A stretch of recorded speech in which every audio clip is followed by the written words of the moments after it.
Assalamualaikum, Shalom, salam sejahtera bagi kita semua. Perkenalkan, nama saya Yohanantika Siregar dengan NIM 21050400087. Pada kesempatan kali ini, saya akan menjawab pertanyaan terkait ujian tengah semester saya dalam mata kuliah Hak Kekayaan Intelektual yang diampu oleh Ibu dosen Marnia SHMH. Baik, kita langsung ke soal yang pertama.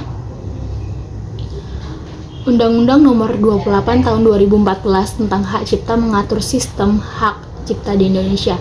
Perlindungan ini berlaku secara langsung ketika suatu ciptaan diumumkan. Hal ini berdasarkan pasal 59 ayat 1 yang dimana tertulis berlaku selama 50 tahun sejak pertama kali diumumkan. Sistem perlindungan hak cipta di Indonesia menggunakan prinsip first to use. Sistem perlindungan merek first to use atau sistem deklaratif adalah sistem perlindungan yang memberikan hak eksklusif kepada pengguna pertama secara komersial suatu merek kepada suatu wilayah tertentu, meskipun pengguna merek tersebut belum mengajukan permohonan pendaftarannya dalam menggunakan merek tersebut secara komersial. Baik, kita ke soal yang kedua. Dalam Undang-Undang Nomor 20 Tahun 2016 yang melingkupi tentang merek dan indikasi geografis, merek sendiri dibagi menjadi dua, yaitu merek dagang dan merek jasa. Mereka yang dilindungi terdiri atas tanda berupa gambar, logo, nama, kata, huruf, angka, susunan baik dalam bentuk 2 dimensi dan 3 dimensi, kemudian suara, hologram, atau kombinasi dari 2 atau lebih unsur tersebut untuk membedakan barang dan atau jasa yang diproduksi oleh orang dalam kegiatan perdagangan barang atau jasa. Negara Indonesia sendiri mengakui dan menganut sistem first to file. Pasal 1 angka 5 UU Merek mendefinisikan hak merek sebagai berikut, yaitu hak atas merek adalah hak eksklusif yang diberikan oleh negara kepada pemilik merek yang terdaftar untuk jangka waktu tertentu dengan menggunakan sendiri merek tersebut atau memberikan izin kepada pihak lain untuk menggunakannya lebih lanjut.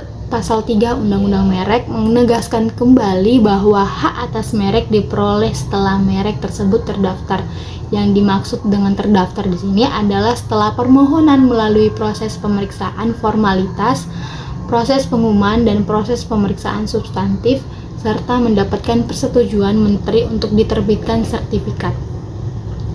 Sehingga dapat disimpulkan bahwa hak eksklusif atas suatu merek akan timbul dan diberikan oleh negara kepada pemilik merek yang sudah mengajukan permohonan pendaftarannya dan kemudian disetujui untuk didaftar oleh Direktorat Merek dan Indikasi Geografis, Direktorat Kekayaan Intelektual, Kementerian Hukum dan HAM, atau kantor merek, meskipun pada praktiknya suatu merek telah digunakan sejak lama.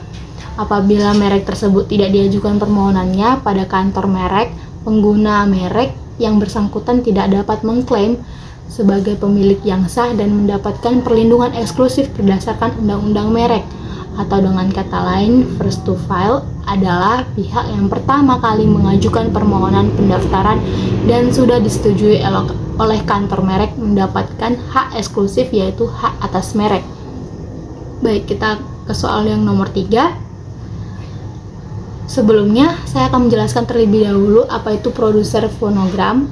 Produser fonogram adalah orang atau badan hukum yang pertama kali merekam dan memiliki tanggung jawab untuk melaksanakan perekaman suara atau perekaman bunyi, baik perekaman pertunjukan maupun perekaman suara atau bunyi lain.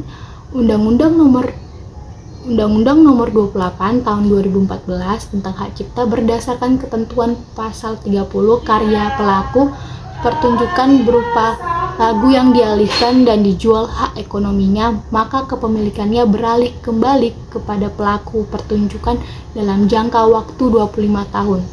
Adapun dalam pasal 63 yang mengatur perlindungan ekonomi untuk produser fonogram, yaitu produser fonogram berlaku selama 50 tahun sejak fonogramnya difiksasi. Baik, mungkin itulah pemahaman atau jawaban yang bisa saya berikan untuk menjawab ujian tengah semester saya. Semoga bermanfaat. Lebih dan kurangnya saya ucapkan terima kasih.